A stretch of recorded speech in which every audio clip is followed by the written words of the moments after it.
Sanibonana ikanzi wakwethu sanibonana. Ake ngicela zonke zama MK nawe kade ucabanga uya kwa MK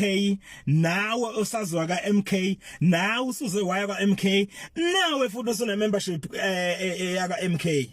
ayibambe la hlalela emva kwababo wakho hlalela emva kwababo wakho awuhlali la ungilinde ukuthi ngithini wema MK yamahle ake ngicabanga lento le nicabange kahle ningizwe kahle futhi ukuthi ngithini ningizwe kahle ning understand ukuthi ngithini especially nina ma entertainer MK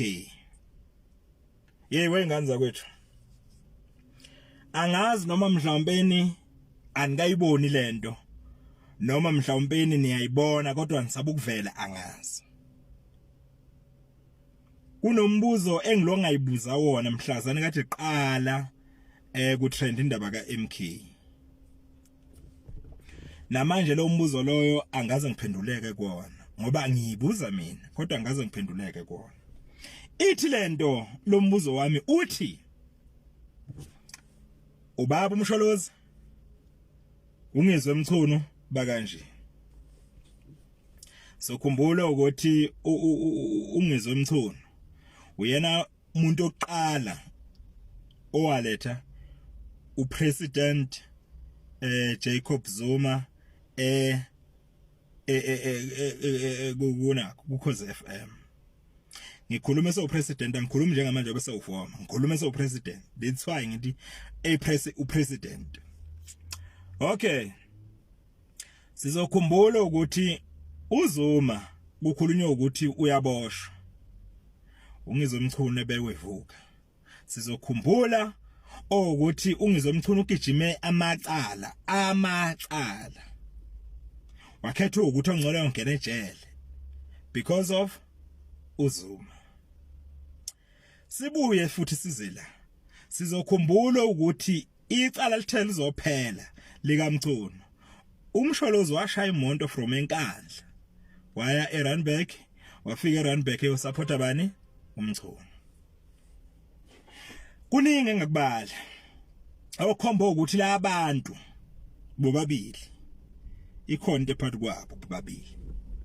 so manje nakho umsholozi usevula iqembu lakhe lezepolitiki iMK ungizwe emthono uxhumuma lapha sikhuluma ngeentertainer la xhumuma lapha akafuna ukukhuluma ngenakho ngeMK akafuna kancane okhomba ukuthini ikhona into ayaziyo ngani ngale MK angidluleke lapha wema MK yamahle manibheka nina nizosurvive kanjani lapha ka MK mangabe ubaba wenu lo engakwazi ukuthi entshele imfihlo yakhe nale MK ngoba kuyacaca ingane zakwethu ukuthi ikhona into ephakathi kuka MK no NC lemfihlo ubaba wena akangafuni ukuntshela yona engicela ukuthi nginitshele khona ke ma entertainer ka MK basobhana ulimlini basobha indlela oza ngakwa MK ubasobhe ulimi lakho ungabi against ube nale mentality yokuba against ukhongoleza lingenzeki lelo bhadi lelo ube against ukhongoleza ngoba uzoba nenkinga uyabona njengamanje ngingakountela abantu cishe abazala ko 7 o 8 o futhi 10 esebexoshiwe due to ukuba against ukhongolose la kwa MK akafuneka umuntu against ukhongolose mawu against ukhongolose uzoba nenkinga so ngicela ukubuza ke nina ama entertainer ukuthi lento angaze nibheke yini aniboni nokuthi kunenkinga khona la njengoba ni busy nje ni pusha left and right day and night ukuthi abantu abavotela iMK nisho lo ukuthi anibona ukuthi khonto ekhona la phakathi kaNC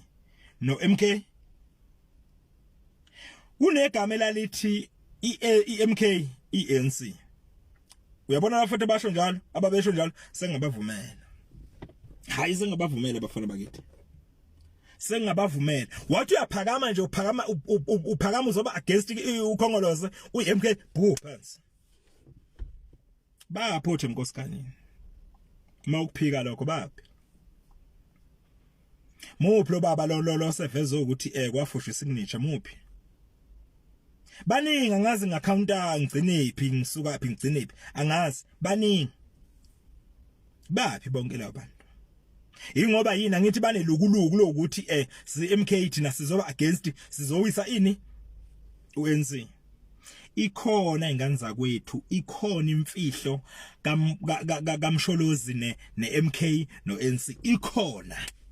ikhona ingane zakwethu niyongibuza ningiphala ulimi ikhona nikade ke ningayisoli NK after ama election lawa ukuthi uma lethe mhlawumbe niba nenhlahli MK iyawina nikubheke nakho lokho ukuthi ngeke nisole ngalento enenzayo ngoba ngiyacabanga ukuthi kunabafowethu nje abalandela njengami ukuthi cha mina ngihambela nenkatha hayi ngoba ngibhekela isikhundla lapha enkatheni noma ngenzani uyabona labo bafowethu labo ibona ngibakhalela kakhulu ngoba mhlawumbe bona bathanda nje iqembu ukuthi mhlambe bayithandela uMsholozi kanti uMsholozi khona lemfihla nayo wengane zakwethu hayi ikhona lento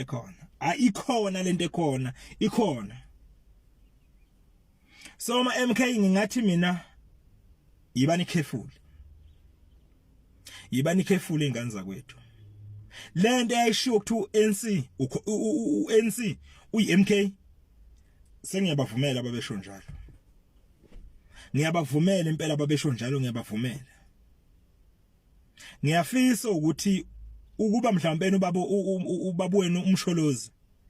unale ngqondo leka kaMalema ngoba unelakhi abantu bamthanda kodwa manje umqondo wakhe awuyona le fighter lencabanga ukuthi uyiyona akayiyona le fighter encabanga ukuthi uyiyona uMsholozi lutho akayiyona le fighter encabanga ukuthi uyiyona ingane zakwethu uMsholozi ukhona lentanayo angafuni ukunivezela yona abalandeli beMK akuyona lento encabanga ukuthi uyiyona uMsholozi hayi ngeke bafana bakithi ngeke ngiyaphika ikhona lemfihla khona so aniqapheleni ke ngane zakwethu before ujoin MK or before uthatha ama decision ngeMK futhi yabona ama entertainer ka MK ngane zakwethu ngiyanizwela mina ngoba kusasa nizoyisola ngalento eniyenzayo sengiyifunde ngayiqedi MK nizoyisola ngalento eniyenzayo kusasa ngoba kuyona lento engicabanga ukuthi iyona MK ngiyaphela lapho